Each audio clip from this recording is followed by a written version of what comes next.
Hi, I'm Thomas Broadhead. I'm the editor of the Critical Performance edition of the Ives Fourth Symphony. In this video, we're going to go through the program of the second movement with musical and score illustrations. And the program is The Celestial Railroad by Nathaniel Hawthorne.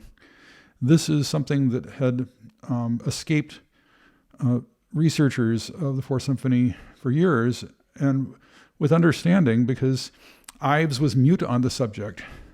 He just said that his piano piece, The Celestial Railroad, was somehow related to the Fourth Symphony second movement in some way, and was incredibly evasive about it. In fact, the only clue that he left in writing that there was more than just a casual relationship comes from the program note that he wrote for the 1927 premiere, which is attributed to Henry Bellman, but it has Ives's voice throughout, so it's really unlikely that Bellman wrote that whole thing.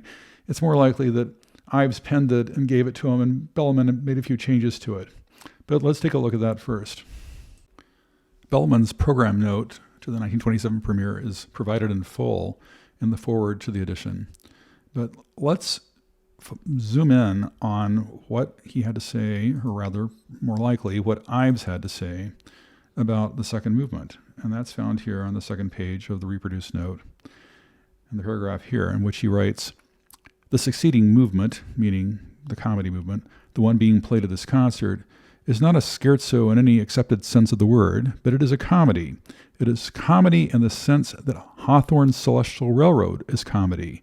Indeed, this work of Hawthorne's may be considered as a sort of incidental program in which an exciting, easy, and worldly progress through life is contrasted with the trials of the pilgrims and their journey through the swamp.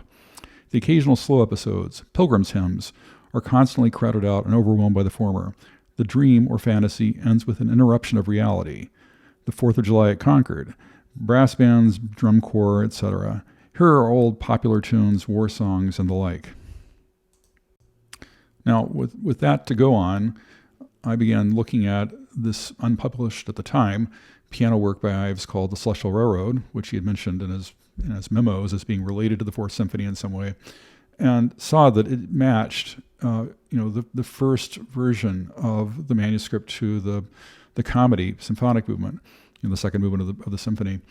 And going deeper, you can see in the piano piece where he's labeling names of characters above themes. So like Mr. Smooth It Away is clearly labeled in the piano piece, and so on. And then once you put the pieces together, it's obvious that the comedy movement is a tone poem on the Celestial Railroad by Hawthorne. And I wrote up my findings, and were eventually published here in American Music, Volume 12, Number 4, Winter 1994, although the paper was first written in the very late 80s. At any rate, it's now been accepted that the Celestial Railroad is the program of the second movement. Before going any further, let me summarize the Celestial Railroad story. In it, an unnamed narrator falls asleep and has this terrible dream in which he finds himself in the city of destruction. And around him are all these people who are getting on this fantastic locomotive called the Celestial Railroad. And it's going to take people in 19th century comfort to the Celestial City, which is their goal. And he's befriended by this character whose name is Mr. Smooth It Away, who says, come with me, you're really going to enjoy this. It's really great. And he gets on the train, and all the people around him have these hyphenated names that are like Mr. Hide Sin in the Heart, and Mr. Live for the World, and Mr. Live for the Day. And, they're all hedonists, of course. And then the train takes off, and the train passengers look out the windows and see that there are pilgrims that are trudging alongside the tracks, making their way, the hard and simple way of getting to the goal that they're both pursuing. And the train passes through the Valley of the Shadow of Death, and then makes a pit stop at Vanity Fair, and people get off and have a tea party social. And then eventually the train arrives at Beulah Land on the shore of the River Jordan. And the train passengers get off, and they discover that across the River Jordan, the pilgrims have somehow beaten them and are at the pearly gates, and St. Peter is letting them in. Like, gee, how do they beat us, right? And they're like, well, but how do we get across the river? Well, there's this ferry, and they get onto the ferry, and as it's taking off, the narrator suddenly realizes that his companion, Mr. Smooth It Away, is no longer with him. And he looks back and he sees Mr. Smooth It Away back on shore, transmogrifying into a demon. And the narrator realizes, oh, I don't think we're actually going to the Celestial City at all. And just at that moment, when he's having this horrible epiphany, a splash of water from the boat hits him in the face, and he wakes up and says, "Oh, gee, thank goodness that was just a dream." So there's one point though that must be stressed. In the Celestial Railroad story, the narrator wakes up from this horrifying dream that he's had, and just says, "Oh, thank goodness it was just a dream." And you might think, well, that's the way the movement ends, with this abrupt stopping of the entire orchestra, which is the violas trailing off, and but no. Look back at what Ives wrote for that 1927 program. If you look at the next to last sentence in that paragraph, he makes clear where the dream ends. He writes, "The dream, or fantasy, ends with an interruption of reality, the 4th of July in Concord, brass bands, drum corps, etc." So here's the correlative passage in the full score. And on the left, we have the very end of the Beulah Land section, in which the solo violin plays the eponymous hymn to an accompaniment that includes the quarter tone piano.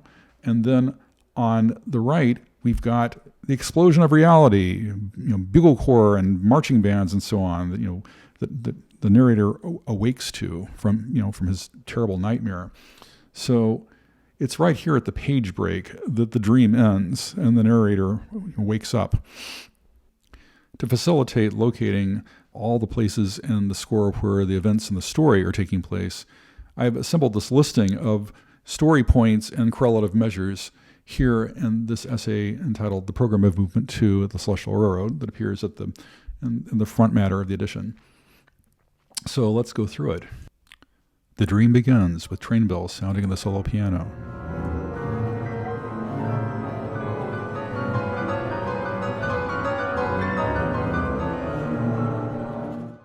A depiction of the City of Destruction and the boarding of the Celestial Railroad.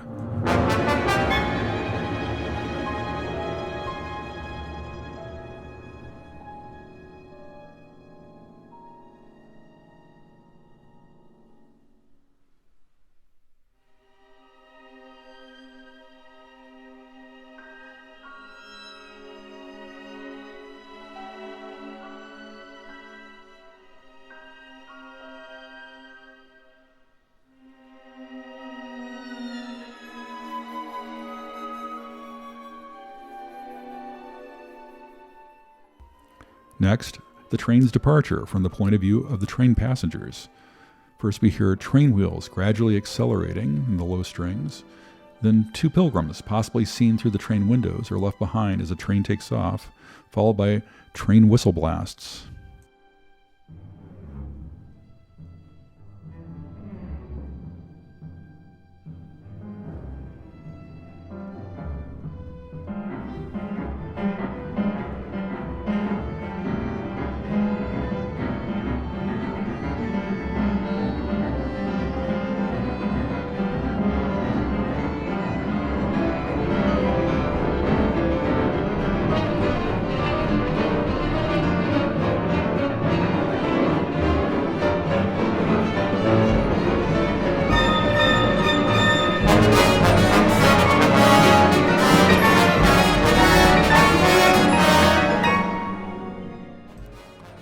Next, the train's departure from the pilgrim's viewpoint.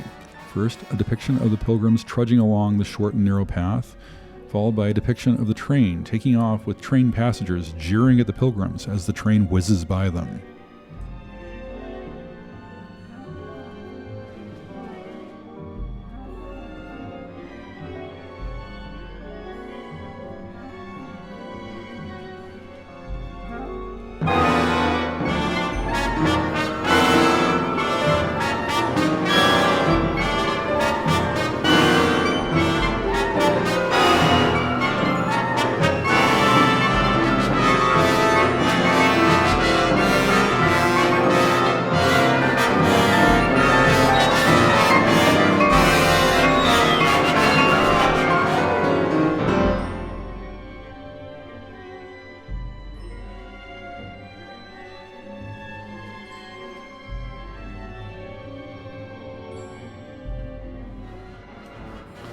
Thereafter, a depiction of horrible sights along the railroad tracks and depictions of revelry inside the train.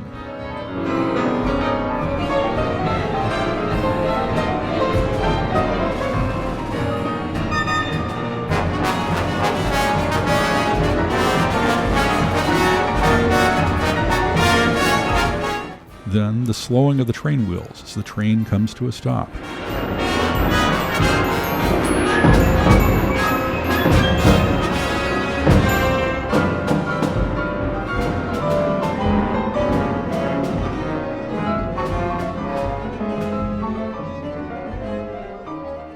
A depiction of Mr. Smooth It Away.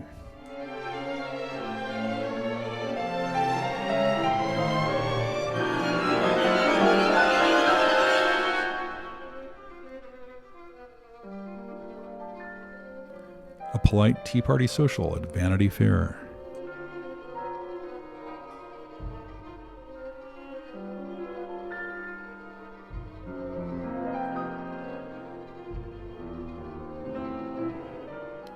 Back on the train again with more horrible sights and sounds along the tracks.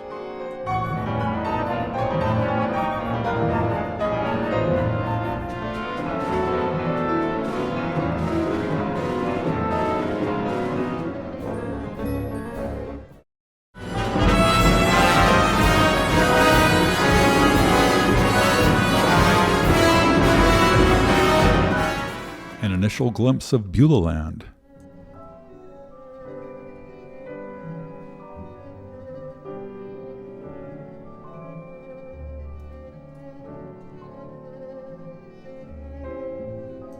One last and horrible scream by the locomotive engine.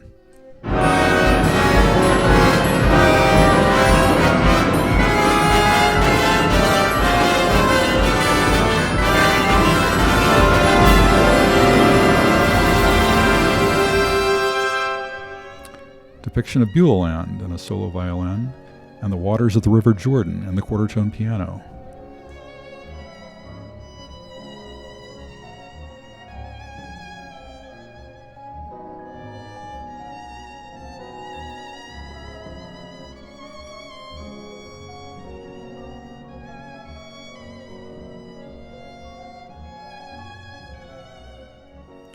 The sudden awakening from the dream to the reality of 4th of July celebrations at Concord.